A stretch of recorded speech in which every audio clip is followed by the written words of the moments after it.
चलो देखते हैं इलेक्ट्रिसिटी होता क्या है ना। तो स्टूडेंट्स, इलेक्ट्रिसिटी एक एनर्जी का फॉर्म होता है ना। एनर्जी के कई सारे फॉर्म्स होते हैं, पता है आपको, है ना। लाइट एनर्जी, जिससे कि इन चीजों को देख पाते हैं, है ना। मैकेनिकल एनर्जी, जिससे कि ऑब्जेक्ट्स मूव करते हैं, है ना। काइनेटिक एनर्जी, ये भी मूविंग ऑब्जेक्ट की एनर्जी होती है ना। हीट एनर्जी, जिससे कि इन चीजों का टेम्परेचर बढ़ा सकते हैं। तो एनर्जी के कई सारे फॉर्म से हमने क्लास 9 में पढ़ा है। तो उसी में से एक फॉर्म इलेक्ट्रिसिटी भी है। इसको इलेक्ट्रिकल एनर्जी भी हम लोग कहते हैं, है ना। इलेक्ट्रिसिटी का ही दूसरा नाम इलेक्ट्रिकल एनर्जी होता है।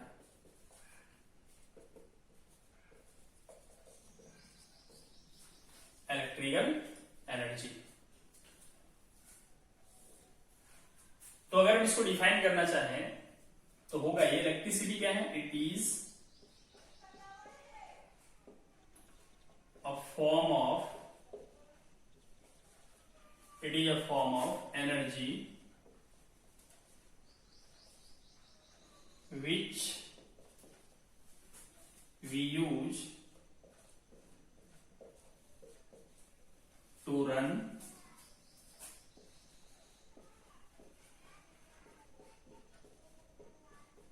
electrical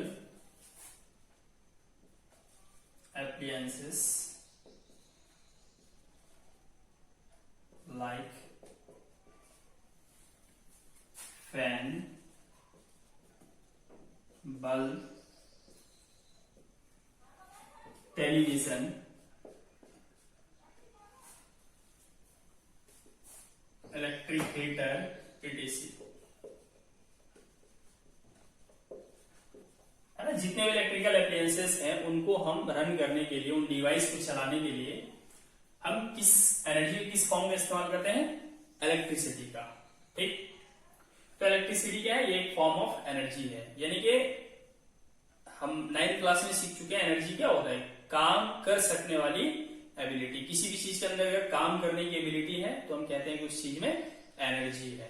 ठीक, तो चलो देखते हैं कि ये जो इलेक्ट्रिसिटी है, जो कि एक एनर्जी का फॉर्म है, ये हमें कैसे मिलता है ना।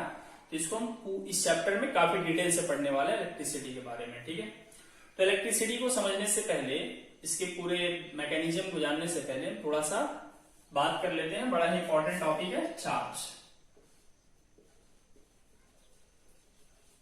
है ना। वैसे इसे इलेक्ट्रिक चार्ज कहते हैं। शॉर्ट में इस पूरे चैप्टर में ना हम जो भी चीज कहेंगे, मैक्सिमम चीजों को पहले इलेक्ट्रिक लग जाता है। जैसे पोटेंशियल की बात करेंगे तो इलेक्ट्रिक पोटेंशियल हो जाएगा, करंट की बात करेंगे तो इलेक्ट्रिक करंट हो जाएगा, है ना। इसी तरह चार्ज की बात करें तो असल में ये क्या है, इलेक्ट्रिक चार्ज है। चलो मैं यहां लिख देता हूं, इलेक्ट्रिक चार्ज। जनरली से कैपिटल क्यू से रिप्रेजेंट किया जाता है। ठीक है, तो इलेक्ट्रिक चार्ज क्या है पहले हम डिफाइन करते हैं, फिर इसको हम समझा देते हैं क्या होता है ये। ठीक है, तो इलेक्ट्रिक चार्ज क्या है, it is fundamental property of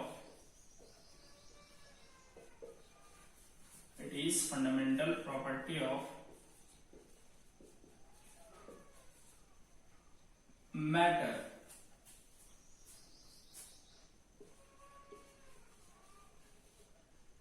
ये मैटर की फंडामेंटल प्रॉपर्टी होती है,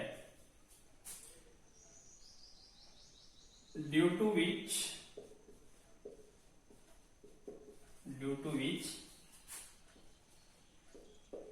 it exerts electromagnetic force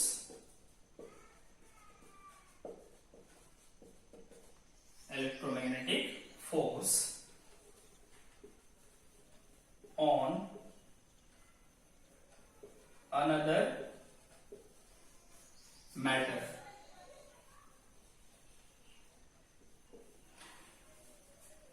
charge matter की वो प्रॉपर्टी होती है जिस प्रॉपर्टी की वजह से एक मैटर दूसरे मैटर पे इलेक्ट्रोस्टैटिक फोर्स लगाता है या इलेक्ट्रोमैग्नेटिक फोर्स लगाता है ना। इलेक्ट्रोमैग्नेटिक को ही बाद में जाकर के दो पार्ट में बांटा जाता है, इलेक्ट्रोस्टैटिक और मैग्नेटिक। ठीक है, तो वो फिलहाल हम इसकी चर्चा नहीं कर रहे। तो इलेक्ट्रोमैग्नेटिक फोर्स एक मैटर दूसरे मैटर पे तब लगाता है जब वो उस पर चार्ज होता है ना। तो चार्ज क्या है, मैटर का एक फंडामेंटल प्रॉपर्टी होता है। चार्ज का ऐसा यूनिट होता है चार्ज की एसआई यूनिट होती है कूलम, है ना। चार्ज की एसआई यूनिट कूलम होती है, इसे हम लोग कैपिटल सी से रिप्रेजेंट करते हैं, ठीक है।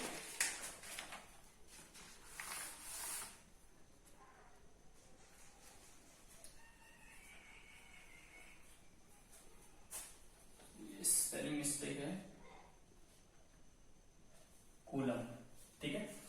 ये चार्ज का एसआई यूनिट होता है। चलिए देखते हैं हम लोग ये प्रॉपर्टी आखिर मैटर में कहां से आती है और क्या होता है, इस प्रॉपर्टी की वजह से किस तरह के फिनोमेनास हमें डेली लाइफ में देखने को मिलती है। तो याद कीजिए बचपन के क्लासेस में हम लोग कुछ एक्टिविटी करते थे, है ना। पेन जो होता था, प्लास्टिक पेन या प्लास्टिक कंघी, उसको बाल में रगड़ के क्या करते थे, छोटे छोटे पेपर पीसेस जो होते हैं उनको अट्रैक्ट करने की कोशिश करते थे हम लोग, है ना। और ऐसा होता भी था। जैसे मान लेते हैं हमारे पास यहाँ पे एक प्लास्टिक रड है,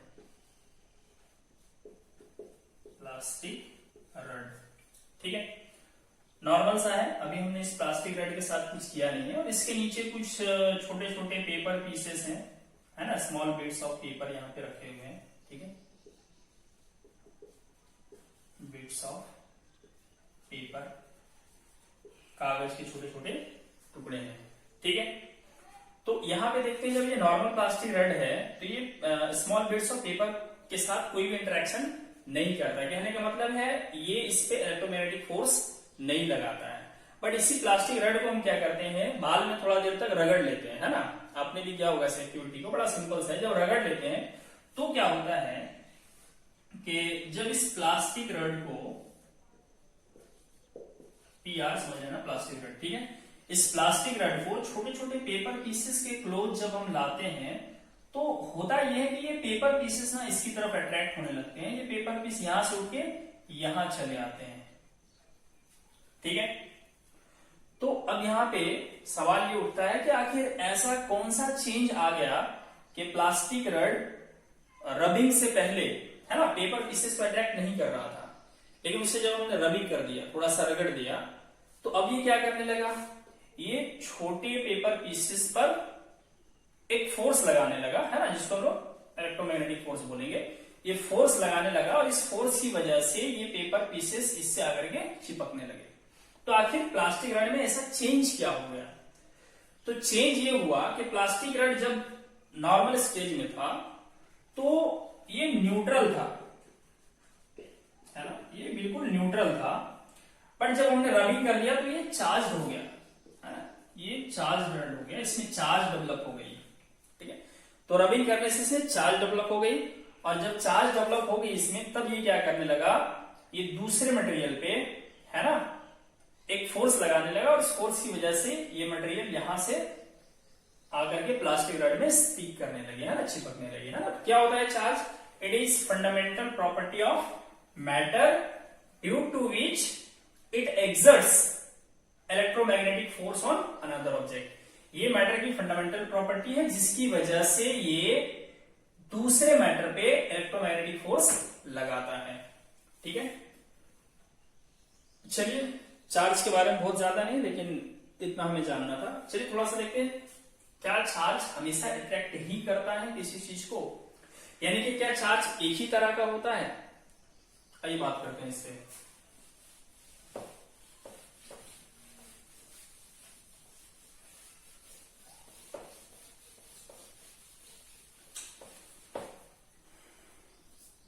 टाइप्स ऑफ चार्ज,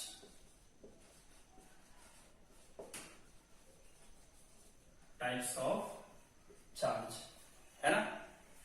चलो देखते हैं चार्ज के टाइप्स को कैसे डिसाइड किया गया। तो बड़ा सिंपल है, आइए हम लोग इसको भी एक एक्सप्लेनेशन के जरिए समझते हैं।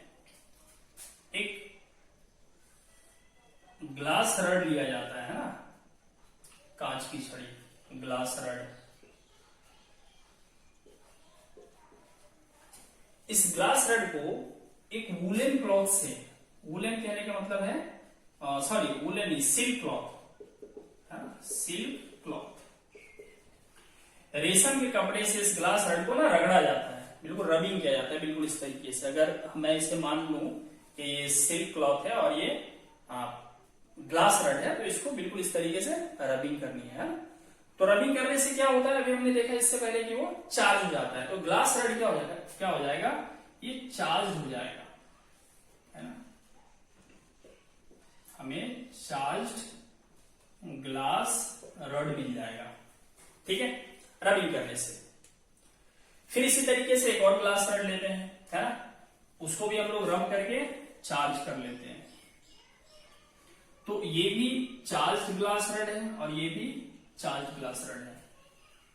तो हम क्या देखते हैं कि जब दो चार्ज ग्लास रड को, है ना, एक साथ लाया जाता है तो इनके बीच में रिपल्सन होने लगती है। ये वाला उसको रिपेल करने लगता है उधर, ये वाला इसको रिपेल करने लगता है इधर, यानी कि इन दोनों के बीच में रिपल्सन होने लगता है, धक्का मारता है ये वाला चार्ज ग्लास रड उसको और वो वाला इसको, ठीक है, रिपल्सन होने लगता है दोनों के बीच। फिर इसी तरीके से क्या किया जाता है, एक और मटेरियल है एबोनाइट, है ना, एबोनाइट का भी रड लिया जाता है, एबोनाइट रड। इस एबोनाइट रड को क्या किया जाता है, इसे वूलन क्लॉथ से यानी कि ऊन के कपड़े से रब किया जाता है, ठीक है, ऊन के कपड़े से इसको भी रबिंग किया जाता है, इस तरीके से रगड़ा जाता है। तो जब इसको रगड़ा जाता है ये भी चार्ज हो जाता है ना, ये भी चार्ज हो जाता है। तो ये दोनों क्या है, ये दोनों हैं चार्ज्ड एबोनाइट रड, यार मतलब समझ लेना एबोनाइट रड, ठीक है। तो ये दोनों चार्ज एबोनाइट रड है ना। तो इनमें भी देखा गया कि ये भी एक दूसरे को रिपेल करते हैं, इनमें भी रिपल्सन होता है ना, ये भी रिपेल करते हैं एक दूसरे को, यहां भी रिपल्सन होता है। तो कहने का मतलब है जब सेम प्रोसेस से सेम मटेरियल को रबिंग करके चार्ज किया जाता है तो उसमें सेम तरह का चार्ज होगा, है ना। यानी कि ग्लास रड में, इस वाले ग्लास रड में जो चार्ज होगा वही चार्ज, उसी नेचर का चार्ज इस वाले ग्लास रड में भी होगा, क्योंकि सेम प्रोसेस से सेम मटेरियल को चार्ज किया जा रहा है। इसी तरीके से ये जो एबोनाइट रड है ये भी सेम मटेरियल का है, दोनों ही एबोनाइट का बना हुआ है और दोनों को ही सेम चीज से चार्ज किया जा रहा है वुलन क्लॉथ से। तो इन दोनों में भी जो चार्ज डेवलप हुआ होगा वो चार्ज भी क्या होगा, सेम तरह का चार्ज होगा। तो कहने का मतलब है कि इन दोनों में भी रिपल्सन हो रहा है, इन दोनों में भी रिपल्सन हो रहा है। तो ऐसा लगता है कि शायद ग्लास रड में और एबोनाइट रड में भी सेम तरह का चार्ज होता है, ऐसा लगता है हमें अब तक के डिस्कशन से। बट एक्चुअल में होता क्या है, थोड़ा सा यहाँ पे चेंज किया गया है ना। चेंज क्या किया गया कि एक चार्ज ग्लास रड लाया गया, है ना, एक ग्लास रड लाया गया, C for charged, G for glass, R for rod, ठीक है।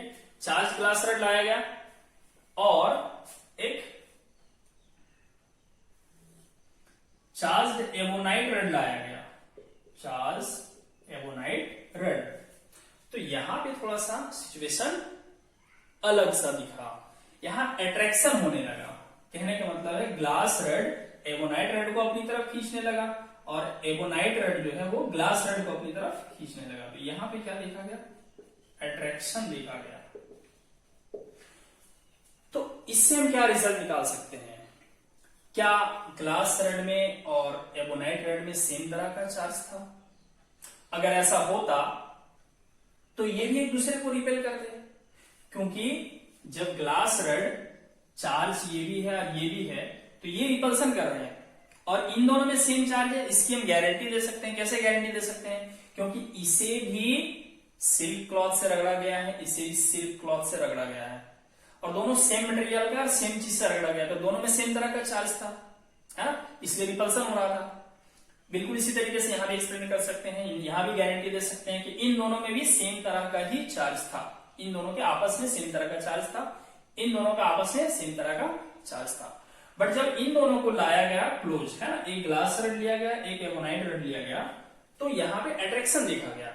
तो इसका मतलब ये हुआ कि चार्ज का जो नेचर ग्लास रड में डेवलप हुआ है उससे कहीं ना कहीं डिफरेंट नेचर का चार्ज एवोनाइट रड में डेवलप हुआ है ना। तो इस तरीके से डिक्लेयर ये हुआ कि चार्ज दो तरह का होता है, ठीक है।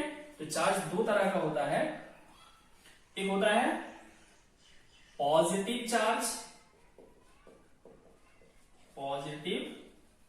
चार्ज, और दूसरा होता है नेगेटिव चार्ज।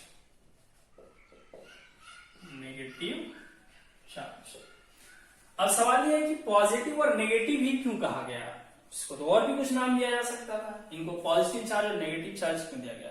तो बेंजामिन फ्रैंकलिन एक साइंटिस्ट थे, उसने लॉजिक ये दिया कि देखिए क्या इनिशियल स्टेज में जब हम ग्लास रड को लेते हैं या एबोनाइट रड को लेते हैं तो क्या करता है, पेपर पीसेस के साथ इंटरेक्ट नहीं करता, कहने का मतलब न्यूट्रल था, उसमें कोई चार्ज नहीं था, है ना, नेट चार्ज उसमें 0 था, ठीक है।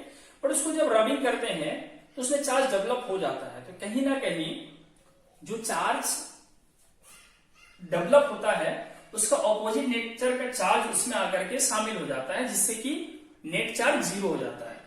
और मैथमेटिकली हम क्या जानते हैं कि 0 होने के लिए मान लो दो नंबर को अगर हम ऐड करें, जैसे +9 है एक हमारे पास, है ना, और एक दूसरा नंबर हमें चूज करना है जिसको इसमें ऐड करने के बाद 0 मिले, तो डेफिनेटली वो नेगेटिव नंबर लेना पड़ेगा। तो +9 -9 क्या हो गया, 0 हो गया, ठीक है। दोनों वैल्यू सेम है, देख सकते हो 9 9, बट दोनों का नेचर, दोनों का क्या है, साइन अपोजिट है, प्लस और माइनस दोनों मिलते हैं तो 0 वैल्यू मिलता है। तो इसी लॉजिक के साथ जो है दे दिया गया कि ग्लास रड में जो चार्ज डेवलप हुआ है ना, उसको पॉजिटिव माना गया, ठीक है, और जो एबोनाइट रड में डेवलप हुआ उसको नेगेटिव माना गया, ठीक है। तो ये बाई कन्वेंशन है, ऐसा जरूरी नहीं था कि ग्लास रड को ही पॉजिटिव माना जाए, इसको भी नेगेटिव माना जा सकता था। तो बस एक कन्वेंशन दे दिया गया कि नहीं, ग्लास रड में जो चार्ज डेवलप हुआ उसे हम लोग पॉजिटिव कहेंगे, ठीक है। पॉजिटिव चार्ज किसमें डेवलप हो गया, ग्लास रड में, ठीक है, पॉजिटिव चार्ज डेवलप हो गया ग्लास रड में, ठीक। और एबोनाइट रड में जो चार्ज डेवलप हुआ उसको नेगेटिव माना गया, ठीक है, इसमें नेगेटिव माना गया। इस तरीके से दो टाइप के चार्ज को एस्टैब्लिश किया गया, है ना। चलिए अब हम आगे बात करते हैं।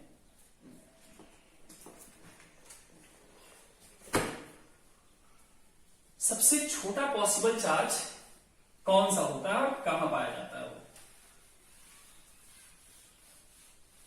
हमने भी बात किया चार्ज का ऐसा यूनिट कूलम होता है, ठीक।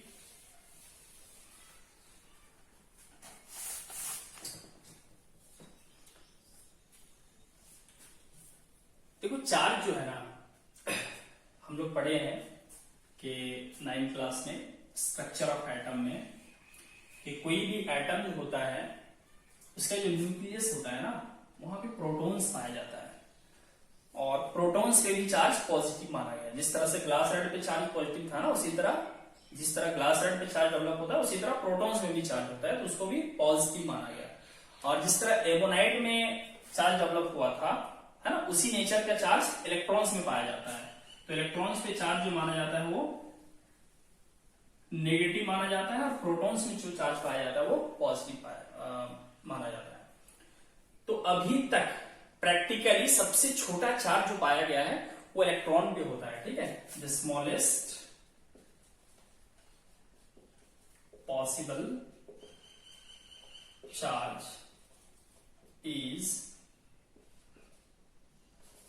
is the charge in one electron। सबसे छोटा अगर चार्ज प्रैक्टिकली कहीं पे एग्जिस्ट करता है, पाया जाता है, तो वो इलेक्ट्रॉन पे होता है ना। और एक इलेक्ट्रॉन पे चार्ज होता है ना, charge in one electron equal to होता है -1.6 इंटू 10⁻⁻19 कूलम, ठीक है। ये जो 1.6 इंटू 10⁻⁻19 कूलम है, ये ऐसा नहीं समझेंगे बहुत बड़ा, ये बहुत छोटा चार्ज है। -19 का मतलब है ये डिनोमिनेटर का टर्म है ना, 10⁻⁻19 नीचे आ जाएगा, तो बहुत छोटा 0.0000 कई टाइम्स आएगा, उसके बाद आपको 1.6 मिलेगा, तो बहुत छोटा चार्ज है। और ये नेगेटिव साइन से क्या बता रहा है, चार्ज का नेचर की किस तरह का चार्ज है, ठीक है। तो एक इलेक्ट्रॉन पे जो चार्ज होता है वो 1.6 इंटू 10⁻⁻19 कूलम होता है, और इतना ही चार्ज एक प्रोटॉन पे भी होता है, चार्ज इन 1 प्रोटॉन, ठीक है। एक प्रोटॉन पे भी इतना ही चार्ज होता है, ये होता है प्लस 1.6 इंटू 10⁻⁻19 कूलम, है ना। बस साइन का डिफरेंस है, प्रोटॉन पे पॉजिटिव चार्ज, इलेक्ट्रॉन पे नेगेटिव चार्ज होता है, ठीक। चलिए अब हम लोग एक बेसिक सा फॉर्मूला जानेंगे, है ना। चार्ज बराबर क्या होता है, एक फॉर्मूला होता है Q equal to NE। Charge क्या, Q क्या है, किसी भी मटेरियल पे चार्ज, N क्या है, नंबर ऑफ इलेक्ट्रॉन्स, और E जो है वो चार्ज इन 1 इलेक्ट्रॉन होता है, ठीक है। तो Q इक्वल टू NE होता है। चलिए इस फॉर्मूले के एक दो यूज हम लोग देख लेते हैं।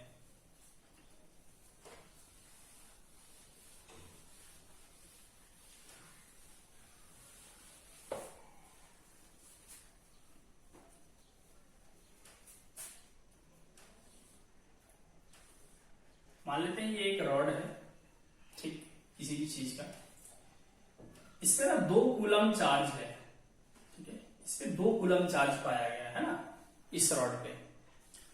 तो मान लेते हैं -2 कूलम इस पे चार्ज पाया गया, तो कितने इलेक्ट्रॉन्स होंगे इसमें, है ना, इसमें कितने इलेक्ट्रॉन्स होंगे, क्योंकि इस पे -2 कूलम चार्ज है, तो कितने इलेक्ट्रॉन्स इसमें होंगे। तो चलिए हम लोग बात करके देखते हैं। इसको हम बड़े सिंपल वे में समझ सकते हैं, है ना, इसको इस तरह से भी समझ सकते हैं, जैसे एक पोटैटो है, ठीक, इसका मास है मान लेते हैं हम लोग 10 ग्राम, ठीक है। एक पोटैटो के पास मास होता है 10 ग्राम, फॉर एग्जाम्पल हमने मान लिया। अब हमारे पास एक बड़ा सा पॉट है, थैला है, इसमें बहुत सारे पोटैटोज हैं, कितना है पता नहीं, बट बहुत सारा है, ठीक। और इसका मास मुझे पता है कि ये 250 ग्राम है ना, इस थैले का मास है 250 ग्राम, और ये थैला पूरा का पूरा पोटैटो से भरा हुआ है, और एक पोटैटो का मास है 10 ग्राम। तो कितने पोटैटोज हैं क्या हम निकाल सकते हैं बड़े आराम से, है ना। क्या करते हैं हम लोग, नंबर ऑफ पोटैटोज कैसे निकालेंगे, नंबर ऑफ पोटैटोज,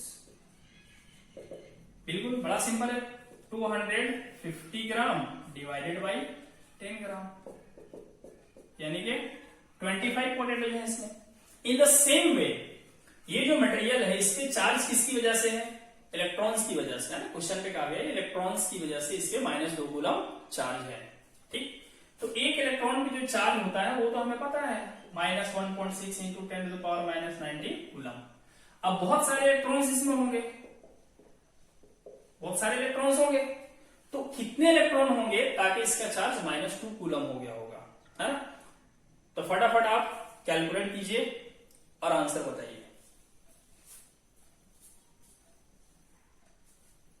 स्क्रीन को पॉज कीजिए और कैलकुलेट कर सकते हैं।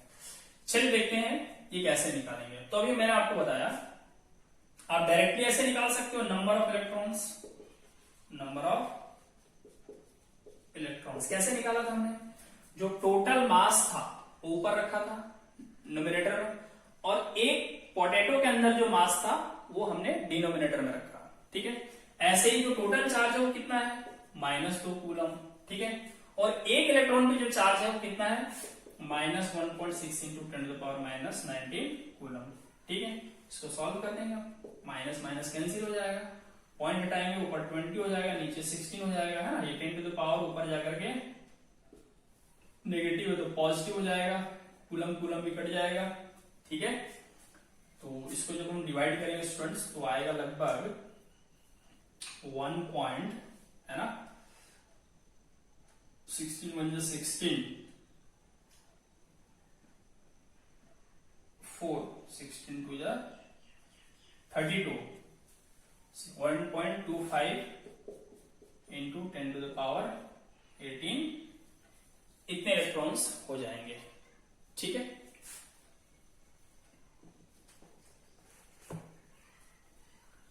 कोई मिस्टेक तो नहीं कैलकुलेशन में? 16 1 16, 4 0, 16 2 32, चलो ठीक है। ये -19 है ना, तो ऊपर ही जाके 19 ही रहेगा। ठीक है, तो इतने सारे इलेक्ट्रॉन्स, ये बहुत ज्यादा है, आप देख सकते हैं यहाँ पे बहुत ज्यादा, चूंकि नेगेटिव में नहीं है 19, बहुत ज्यादा इलेक्ट्रॉन्स मिले हैं तब जाकर के 2 कूलम चार्ज होता है। ठीक, चलिए इसी तरह मैं आपको एक क्वेश्चन देता हूं प्रैक्टिस के लिए।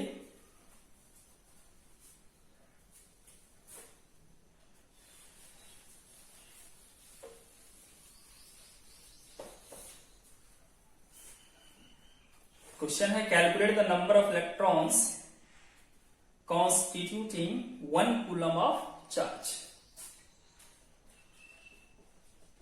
Calculate the number of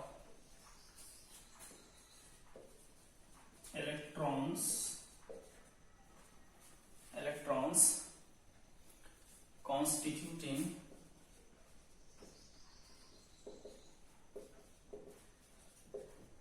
1 coulomb of